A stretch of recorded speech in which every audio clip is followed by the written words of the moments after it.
Rest in peace to the great Jerry West. He was an absolute superstar at West Virginia University. Back in those days, he played all 4 years, which wasn't uncommon in those days. In those 4 years, he had a total of 2,309 points and 1,240 rebounds. To this day, he still has 12 WVU all-time records. That summer as a senior in 1960, him and Oscar Robertson co-captained Team USA where they won the gold medal. He was actually drafted by the Minneapolis Lakers right before they moved to LA.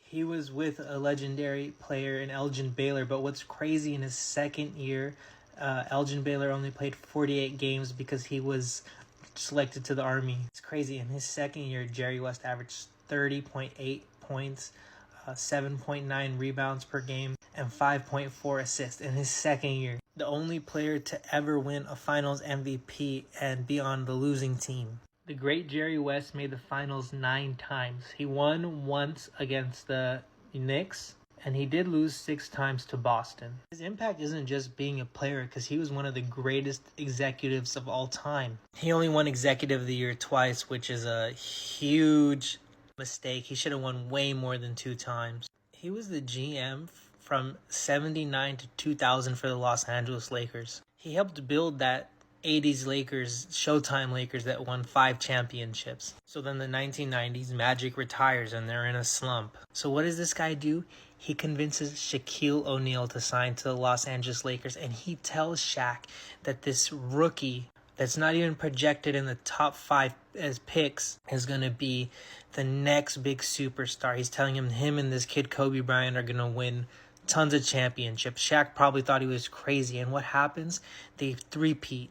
Shaq considers Jerry West a genius, and whenever the Lakers of past seasons have had struggles, he said, "You have a genius down the hall in Jerry West. Go ask him what to do." It's a shame the Lakers never did that. He did great for the Memphis Grizzlies. He didn't lead them to a championship, but that nobody has. He was there from 02 to 07.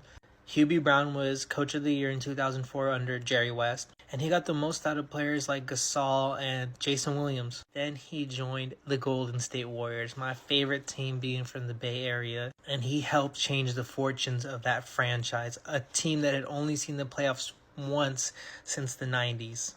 If you're a Golden State Warriors fan, like a true Golden State Warriors fan, you remember you could get tickets for free from Supercuts. I didn't even go to Supercuts, but you could go to Lucky's or Safeway, and they gave out free tickets with a minimum purchase of like $10 or $20. He took one of the worst franchises and helped it become one of the most high-valued franchises. He only directed directly to the 2 owners, Peter Guber and Joe Lacob. He also had a minority stake in ownership. So let's look at some of the great things he did as Golden State Warrior executive.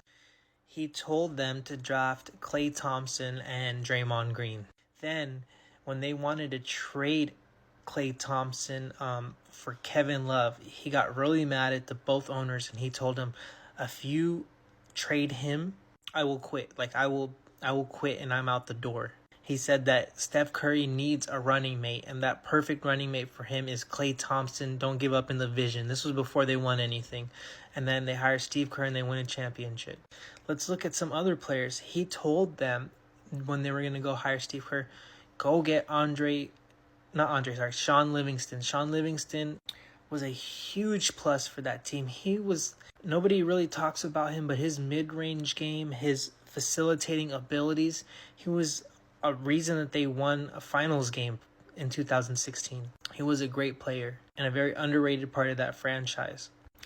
He would give Klay tons of advice, and KD. Him and KD had a close relationship after KD joined, but he was on the phone trying to convince KD, look, this is why you need to come to Golden State. Rumor has it, so don't get me for this, they were saying that he told him, you're going to regret not coming here. You want to be one of those players who wins championships.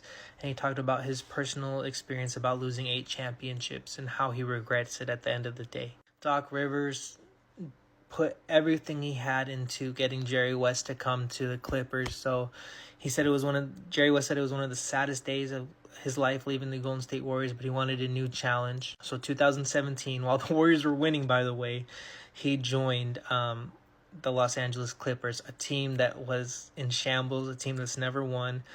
And during the season or the summer, he was responsible for getting Kawhi Leonard to the Clippers, so much so that he was investigated for tampering. John Wilkes even filed a lawsuit to the NBA to sue them for the way they recruited Kawhi Leonard. A lot of people wanted the logo replaced while he was alive. I'm glad they never replaced it while he was alive.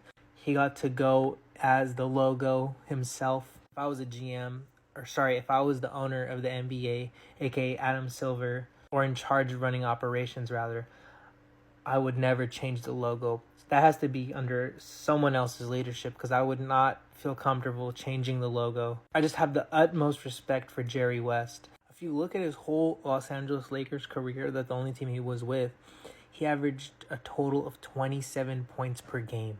He averaged 29.1 in the entirety of his career in the playoffs. This one hit home because I would always talk about how he was one of the greatest GMs, one of the greatest basketball minds, and one of the best executives. This one hurts.